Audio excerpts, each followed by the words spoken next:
की बात है। अप्सरा ब्यूटी पार्लर 6 महीने पहले ही खुला था, लेकिन इसकी गिनती दिल्ली के सबसे मशहूर मेकओवर पार्लर में होनी शुरू हो गई थी। पार्लर की मालकिन श्वेता तिवारी को लोग मेकओवर का भगवान मानने लगे थे। धीरे से पार्लर का दरवाजा खुला। श्वेता ने देखा कि एक सांवली लड़की, जिसके चेहरे पर काफी पिंपल्स हैं, अंदर आ रही है। वेलकम डियर, क्या नाम है आपका? मेरा नाम निशा है। तुम्हारी स्किन का तो बहुत बुरा हाल है, लेकिन तुम अब फिक्र मत करना।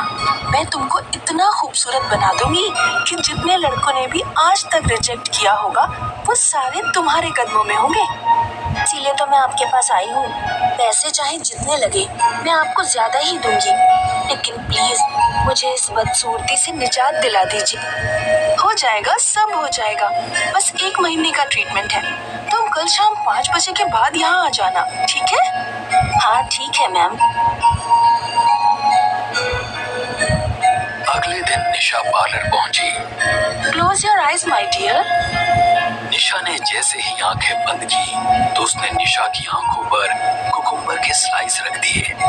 फिर उसने चेयर को पकड़ा, एक कमरे में ले गई। निशा, अपनी आंखें मत खोलना, वरना आंखों में जलन होने लगेगी। And don't ask any type of question. Nisha अब चुप ही रही। श्वेता ने फ्रिज खोला और उसके अंदर से एक जार निकाला।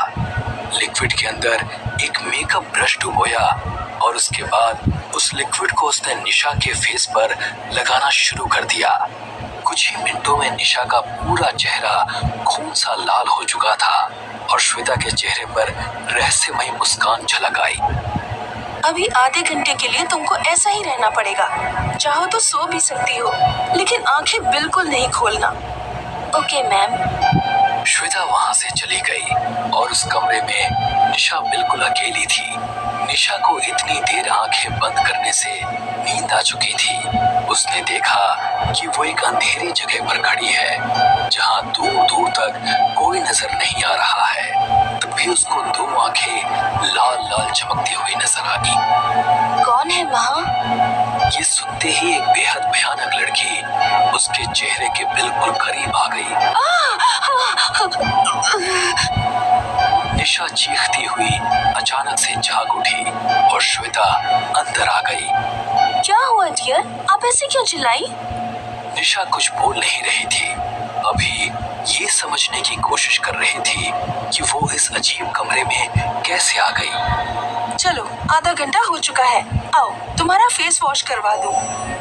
रीना ने निशा का फेस वॉश किया और उसने अपना चेहरा मिरर में देखा तो उसको काफी फर्क नजर आया। उसके चेहरे पर मुस्कुराहट आ गई। तुम्हारी मुस्कान बता रही है कि तुम रिजल्ट से खुश हो। हाँ मैम, ये तो पहला दिन है। अभी तुम्हें 29 डेज और आना है। बिल्कुल गैप नहीं करना। Thank you ma'am, bye.